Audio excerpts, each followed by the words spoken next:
বানে শিৱসাগৰ আৰু চৰাইদেউ জিলাত কিদৰে ক্ষতিগ্ৰস্ত কৰিলে সেই দৃশ্যসমূহ এতিয়া সকলোৱে দেখিছে আৰু সকলোৱে এই ক্ষয়ক্ষতিৰ বিষয়ে জ্ঞাত। কৃষিভূমিকে আদি কৰি যিসকল লোক ইতিমধ্যে বানত সৰ্বহাৰা হ'ল, সেইসকল লোকৰ পানীত হাঁহ নচৰা অৱস্থা। আৰু সমান্তৰালভাৱে মই এক দৃশ্য দেখুৱাম এই মুহূৰ্তত, যিহেতু মই শিৱসাগৰ জিলাৰ নাজিৰাত উপস্থিত আছো আৰু নাজিৰাৰ যি ৰজাপুৰ গড় আলি, এই গড় আলিৰ এটা পথৰ দাঁতিৰ মই পৰিৱেশ দেখুৱাম। সকলোৱে হয়তো ভাবিব ইয়াত হয়তো কোনো গাড়ীৰ শ্ব'ৰুম আছে, কিন্তু প্ৰকৃততে সেয়া নহয়। এয়া হ'ল এই বাহনসমূহ যে দেখিছে, এই বাহনসমূহ হ'ল বানপানীৰ ফলত যিবোৰ ইতিমধ্যে বাহনৰ ক্ষয়ক্ষতি হ'ল, সেই বাহনসমূহ এইদৰে আনি গেৰেজত থোৱা হৈছে। ইয়াত শতাধিক বাহন আছে।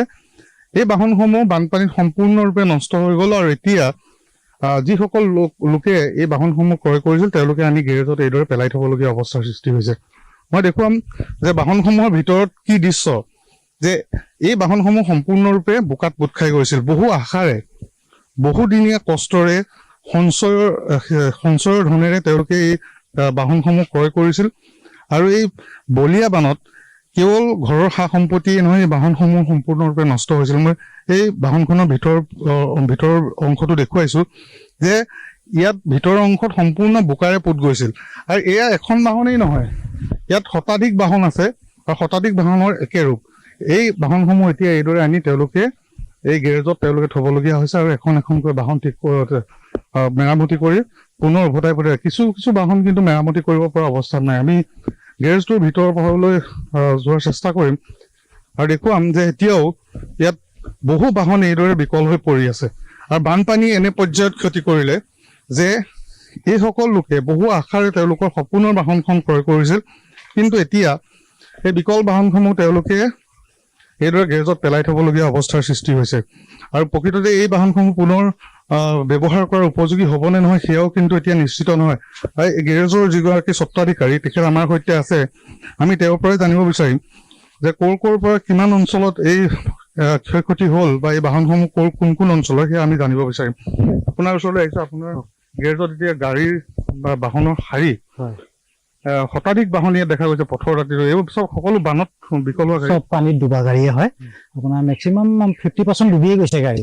আমাৰ নাজিৰা, লিগি পুখুৰী, ইয়াতো মানে এইবিলাক নেকিবৰ সৈতে এইখিনি ইয়াতে আহিছে বিশেষকে বেছিভাগ। কিমান মান গাড়ী? প্ৰায় আমাৰ 40-50 মান গাড়ী আছে বৰ্তমান। এতিয়া ওলাইও গ'ল আপোনাৰ 10-15খন। এইবোৰ পলসত সম্পূৰ্ণ পুৰা আছেও, গাড়ীৰ ভিতৰত আছে, দেখাব পাৰিব আপুনি পলসত ডুবা।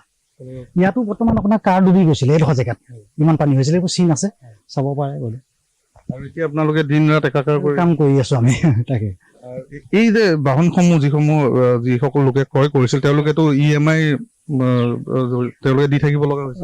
দিছে তেওঁলোকে, কিছুমান থাৰ্ড পাৰ্টি ইঞ্চুৰেঞ্চ আছে ধৰক, সেইবিলাক ইয়াত দিছে। আৰু টোটেল ডেমেজটোতো গাড়ী লৈ গৈছে ইয়াৰ পৰা টানি পেলাই। এইটো অকল কেৱল গড়আলি অঞ্চললৈ নে নাজিৰা? নাজিৰাৰো আছে, গোৱালি আছে, নেকিপুৰ আছে, লিগি পুখুৰী আছে, গোটেই ইয়াতো আছে। মানে ইমান পৰ্যায়ত গোটেই এৰিয়াটো লৈ ললে পুৰা তথা মানে আমি একো বস্তু বচাব নোৱাৰিলো। কিমানজন লোকে এতিয়া কাম কৰি? আমি ইয়াত এতিয়া 6 জন আছো, কাম কৰি আছো। এই বাহনসমূহ আকৌ মেৰামতি কৰিলে ব্যৱহাৰ উপযোগী হৈ আছে। প্ৰায় 15খন গাড়ী এতিয়ালৈকে গ'ল, আমাৰ চলাই আছে।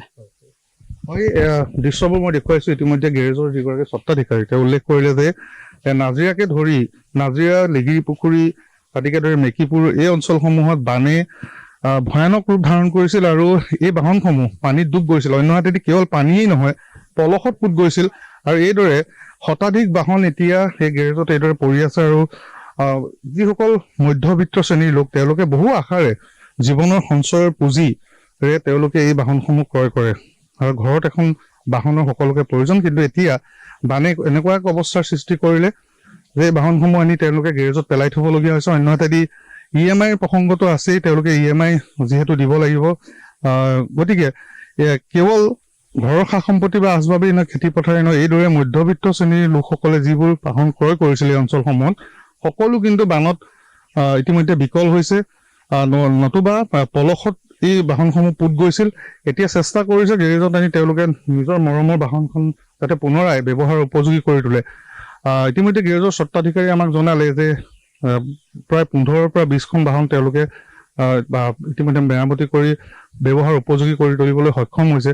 আৰু দিনে নিশাই এইসকল লোকে কাম কৰি আছে যাতে এই বাহনসমূহক পুনৰাই ব্যৱহাৰ উপযোগী কৰি তুলিব পৰা যায়। এয়ে হ'ল শিৱসাগৰ আৰু চৰাইদেউ জিলাত যি বানৰ তাণ্ডৱ আৰু 19 জুলাইৰ সেই প্ৰলয়ে কিদৰে কোন পৰ্যায়ত ক্ষতি কৰিলে এই দৃশ্যসমূহ আমি দেখুৱাই আহিছো।